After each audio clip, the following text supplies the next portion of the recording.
Greetings and salutations. Apologies for the last video being a bit shorter, but again, I've been trying to do it scene by scene. Now, I've been thinking over what to do here, and I think the first thing I'm going to do is make potions, because I think you need potions to learn spells. You also need potions to cast spells. So, looking at this again as well, there is, well, a potion colour for each of our potential interests. So I think getting ooh, that's a pretty good one actually. So brew 3 of the same potion, give you 2 additional, 2 random potions. Okay, so what we're going to go with is yellow. We'll go blue. No, actually, yeah, yellow, blue, red, because purple or 0 is probably blue. That would make sense, I think. I mean, I'm trying to look at them and think of if they've got a colour theme going on. No, we'll do it in that order. We'll go with the blues, because potentially 0 will be able to teach us spells, I suspect. Given that the order of met people. There we go. So we start off, we've got 3 blues. It's all good. We are going to go to learn spells. Oh, fair enough. He is in the list. And I did do a little bit of background research. My assumptions were incorrect. It turns out that Lawrence is the our catboy-looking werewolf is the DLC character. Well, of all of those, telekinesis seems really good. That's kind of cool. I mean, that's pretty funky as well. I'm loving the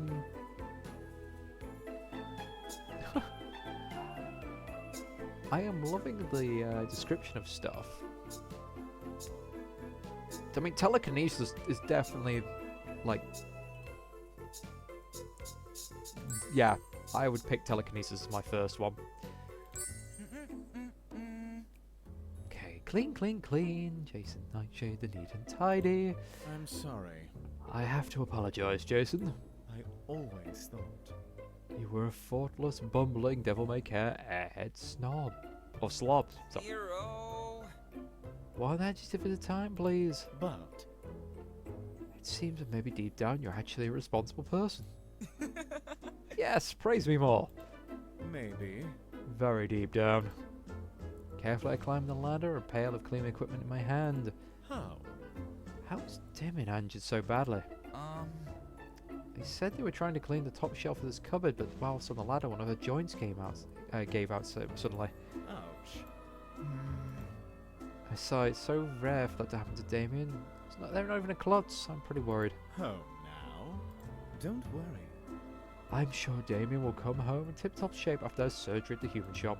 Right. So am I. Man. And I want to give Damien a big surprise when they come back and find this place all spick and span, not even a single crumb of newt to be found. Are you sure? I think that's very kind of you. Only, are you sure you'll be fine? What do you mean? May I remind you? You're barely keeping your balance on top of that rickety ladder while holding a mop in one hand and a pail of soap and water in the other. Well?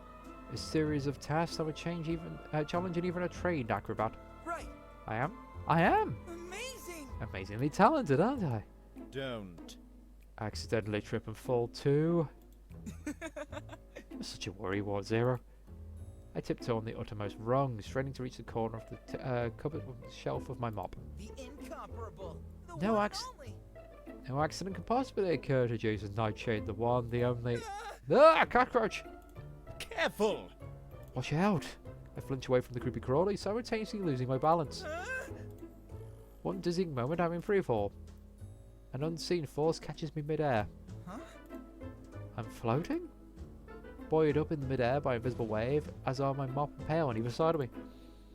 Slowly the force ebbs away, settling me and my mop gently on the floor, my brain rattling inside my skull as I recover from the fall. Well, What happened? Thank goodness. I caught you in time. You scared me to death. But Zero, you're a poltergeist. Unless you want to turn into one, don't ever do something so. Wait.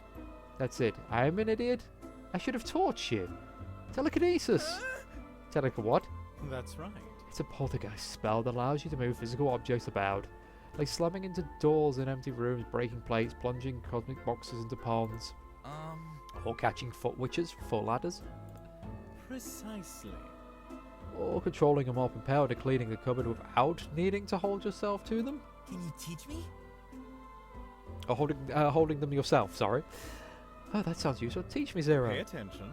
Alright, prepare yourself. I'm going to teach you how to cast telekinesis. New spell acquired. Telekinesis! Inch by inch, the mop and pail rise up from the ground like zombies from the grave.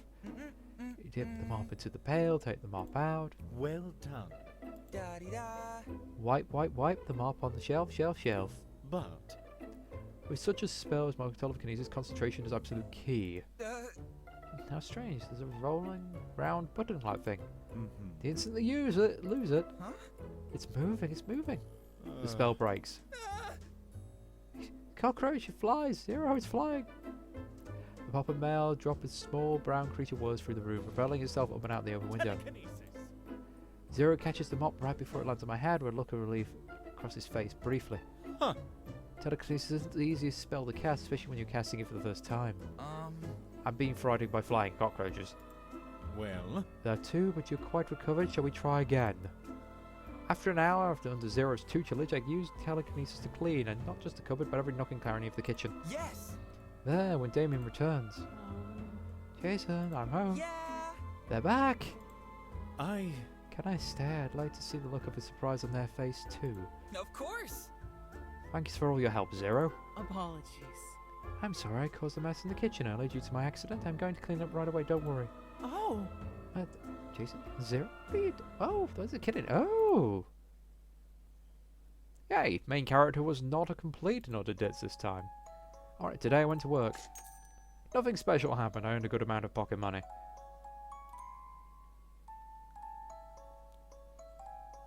Zero! Guess what? What? Come on! Guess. Fine. Neither you or I have the time to. Fine, I'll guess. Yes! Woohoo! He squints at me skeptically. Did you? Just set the kitchen on fire again? You making scrambled eggs? Huh? What? Well, Did you? Oh! I see. Then I suppose you must have caused an explosion to kin when you put the wrong ingredient in your potion and burned down your flat. No way! I didn't. Don't tell me. You accidentally summoned the 36 arms tentacle demon again while trying to practice spells? No! In that case... I'm surely out of possible ideas. With much enthusiasm, I whip out the peace sign and angle it stylishly against my face. Right! I'm ready to learn the glow spell. May I remind you? May I remind you the glow spell is the very first spell that Estella taught you at the start of the year. Yes! That's the one, let's do it. Looks like it only took you 9 months to get ready to learn it. Excellent progress. At this rate, you could pass the Halloween exams with flying colours. You think so too, huh? The incomparable! It's quite natural to find yourself speechless in front of a witch as brilliant as one and only Jason Nightshade. I admit it. You often reduce me to speechlessness. But... I need you to teach me the spell at some point, you know. That's right. You're right, we don't have time for sarcastic banter with each other. Pay attention. I'm going to teach you how to cast glow. Glow! A orb of pure bright golden brightness flowers in the cusp of my palm. At first it's faint and nebulous. With each beat of my heart the light grows and shines more brightly and more radiantly. Zero! Right! I did it! It spin around in delight with Zero watching me with one of those rare, sweet, wistful smiles of his. Well done.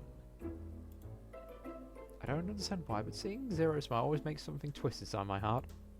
Praise me! I did. Yeah! Okay, praise me more. Maybe.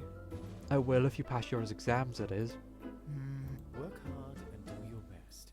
It all depends on you from here on out. The more I look at his smile, the more I find the secret hollow in my heart twisting more sharply than usual. Turning away from him, I tossed the glowing ball. I tossed the glowing orb back into this quiet evening sky. Anyway, Now it's your turn. Come on! My glow must be feeling lonely up there by itself.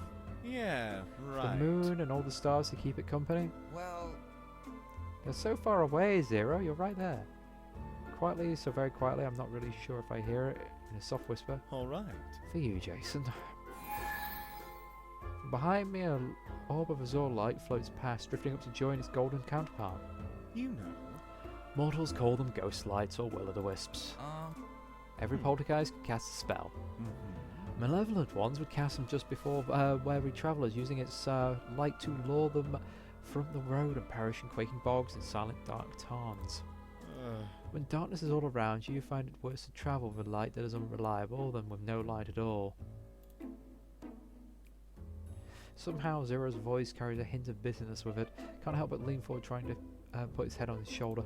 Hey! Sorry. You know. Better than to do that. well, I can't help it, you're my reliable light, Zero. What? don't you know? You're a glowing broke-up poltergeist that's always looked out for me, so you can't blame me for wanting to lean on your shoulder. You can't. You'll fall right through and disrupt my form in the process. Just like now, huh? Grinning at his smile is nowhere to be found, though his cheek seems to be tinged with a faint blush. So, You've learned how to cast glow. Our lesson is over. I'm heading off before you do something stupid again. Zero! He materializes in front of my eyes. Zero. Feeling a little crestfallen, I set off in the direction of my house. Just before I'm about to leave the field, I pause and look back one last time. Two glowing orbs, golden and blue, still adrift in the evening sky. The corners of my mouth curl upwards, and I continue on my way, steps lighter than before. So, we've gained one spell we've actually wanted to learn, one spell for free, and next time we'll learn a few more.